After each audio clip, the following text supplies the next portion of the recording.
नमस्कार दोस्तों, आज मैं आपको 5 ऐसी मोटिवेशनल सुनाने जा रहा हूं जो आपको जिंदगी जीना सिखाएंगी। ये स्टोरी आपको जीवन जीने में बहुत मदद करेंगी। नमस्कार दोस्तों, पुश पॉसिबल यूट्यूब चैनल में दिल से स्वागत है। एक सफलता का रहस्य, सुकरात मोटिवेशनल स्टोरी इन हिंदी। एक बार एक व्यक्ति ने महान फिलोसोफर सुकरात से पूछा कि सफलता का रहस्य क्या है? What is the secret of success? सुकरात ने उस इंसान को कहा कि वह कल सुबह नदी के पास मिले, वहीं पर उसे अपने प्रश्न का जवाब मिलेगा। जब दूसरे दिन सुबह वह व्यक्ति नदी के पास मिला तो सुकरात ने उसको नदी में उतरकर नदी गहराई की गहराई मापने के लिए कहा। वह व्यक्ति नदी में उतरकर आगे की तरफ जाने लगा। जैसे ही पानी उस व्यक्ति के नाक तक पहुंचा, पीछे से सुकरात ने आकर अचानक से उसका मुंह पानी में डुबो दिया। वह व्यक्ति बाहर निकलने के लिए छटपटाने लगा, कोशिश करने लगा, लेकिन सुकरात थोड़े ज्यादा स्ट्रांग थे। सुकरात ने उसे काफी देर तक पानी में डुबोए रखा।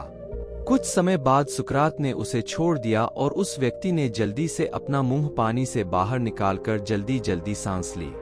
सुकरात ने उस व्यक्ति से पूछा, जब तुम पानी में थे तो तुम क्या चाहते थे? व्यक्ति ने कहा, जल्दी से बाहर निकलकर सांस लेना चाहता था। सुकरात ने कहा, यही तुम्हारे प्रश्न का उत्तर है। जब तुम सफलता को उतनी ही तीव्र इच्छा से चाहोगे जितनी तीव्र इच्छा से तुम सांस लेना चाहते हैं, तो तुम्हें सफलता निश्चित रूप से मिल जाएगी। अभ्यास का महत्व।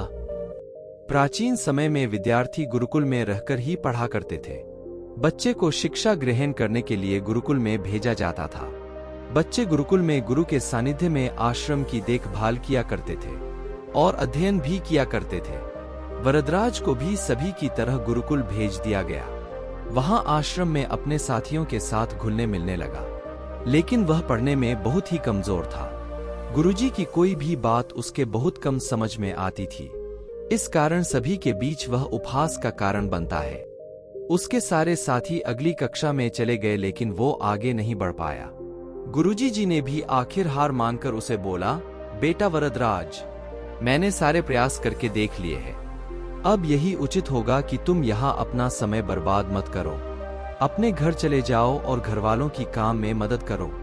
वरदराज ने भी सोचा कि शायद विद्या मेरी किस्मत में नहीं है, और भारी मन से गुरुकुल से घर के लिए निकल गया। दोपहर का समय था। रास्ते में उसे प्यास लगने लगी। इधर उधर देखने पर उसने पाया कि थोड़ी दूर पर ही कुछ महिलाएं कुएं से पानी भर रही थी। वह कुएं के पास गया। वहां पत्थरों पर रस्सी के आने जाने से निशान बने हुए थे, तो उसने महिलाओं से पूछा, यह निशान आपने कैसे बनाए? तो एक महिला ने जवाब दिया, बेटे, यह निशान हमने नहीं बनाए।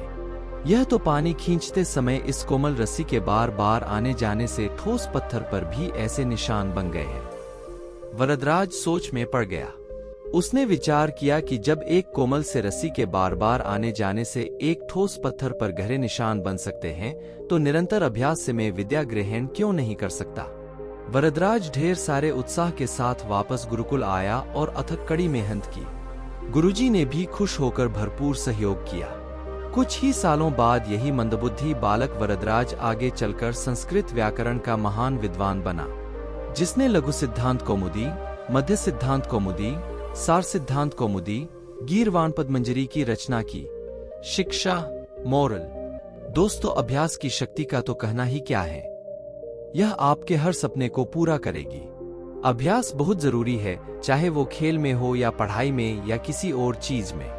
बिना अभ्यास के आप सफल नहीं हो सकते हो। अगर आप बिना अभ्यास के केवल किस्मत के भरोसे बैठे रहोगे, तो आखिर में आपको पछतावे के सिवा और कुछ हाथ नहीं लगेगा। इसलिए अभ्यास के साथ धैर्य, परिश्रम और लगन रखकर आप अपनी मंजिल को पाने के लिए जुट जाए।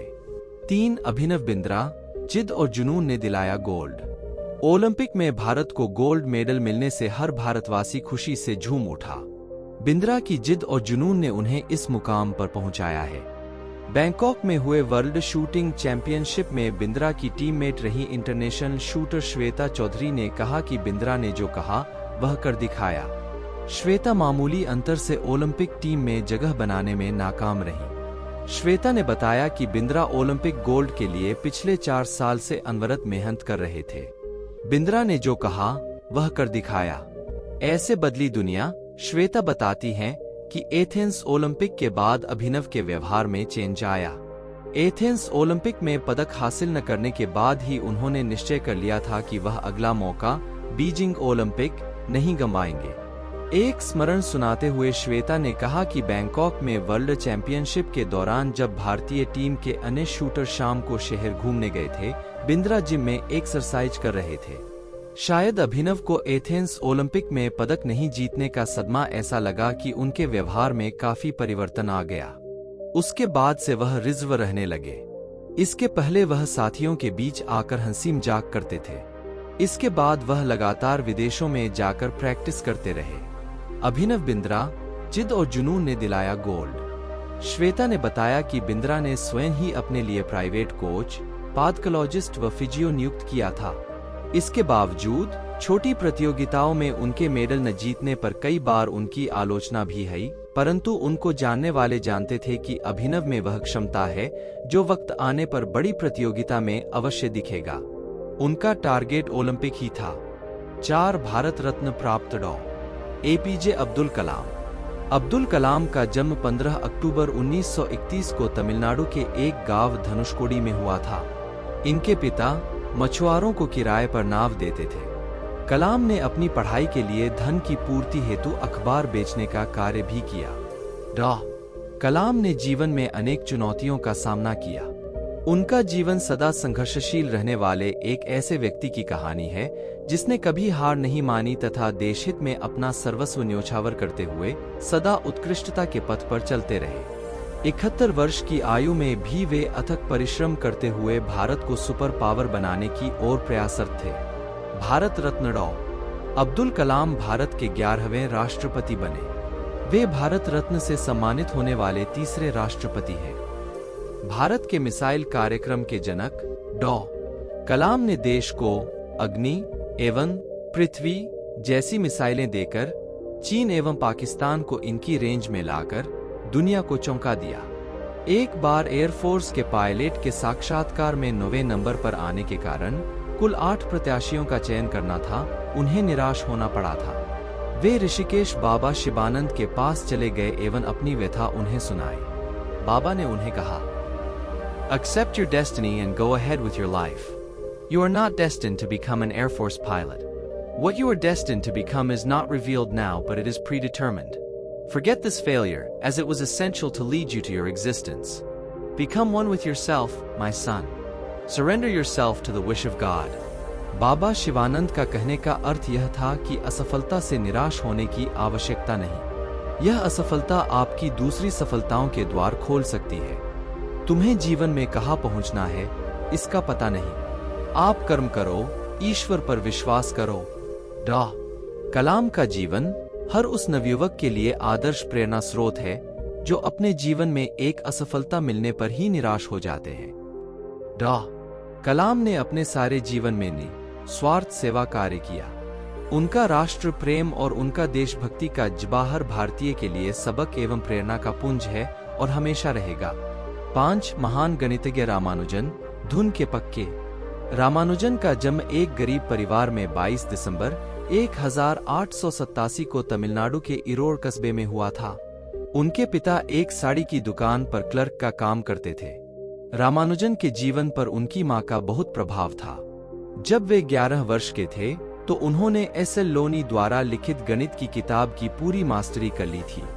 गणित का ज्ञान तो जैसे उन्हें ईश्वर के यहाँ से ही मिला था।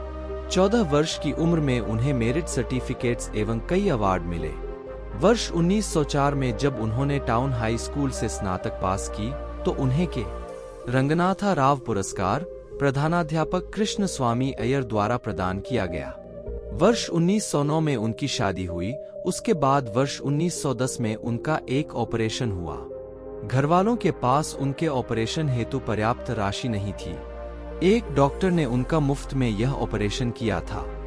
इस ऑपरेशन के बाद रामानुजन नौकरी की तलाश में जुट गए। वे मद्रास में जगह-जगह नौकरी के लिए घूमे। इसके लिए उन्होंने ट्यूशन भी किए। वे पुनः बीमार पड़ गए। इसी बीच वे गणित में अपना कार्य करते रहे। ठीक होने के बाद उनका संपर्क नेल्लोर के जिला कलेक्टर रामचंद्र राव से हुआ। वह रामानुजन के गणित में कार्य से बेहद प्रभावित हुए। उन्होंने रामानुजन की आर्थिक मदद भी की। वर्ष 1912 में उन्हें मद्रास में चीफ अकाउंटेंट के ऑफिस में क्लर्क की नौकरी भी मिल गई। वे ऑफिस का कार्य जल्दी पूरा करने के बाद गणित का रिसर्च करते रहते। इसके बाद वे इंग्लैंड चले गए। वहां उनके कार्य को खूब प्रशंसा मिली। उनके गणित के अनूठे ज्ञान को खूब सराहना मिली।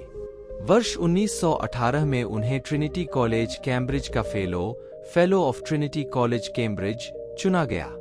वह पहले भारतीय थे जिन्हें इस सम्मान पोजीशन के लिए चुना गया। बहुत मेहनती एवं धुन के पक्के थे। कोई भी विषम परिस्थिति, आर्थिक कठिनाइयां, बीमारी एवं अन्य परेशानियां उन्हें अपनी धुन से नहीं डिगा सकी। वे अंततः सफल हुए। आज उन्हें विश्व के महान गणितज्ञों में शुमार किया जाता है। 32 वर्ष की छोटी उम्र में ही इस प्रतिभाशाली व्यक्ति का देहावसान हो गया। दुनिया ने एक महान गणितज्ञ को खो दिया।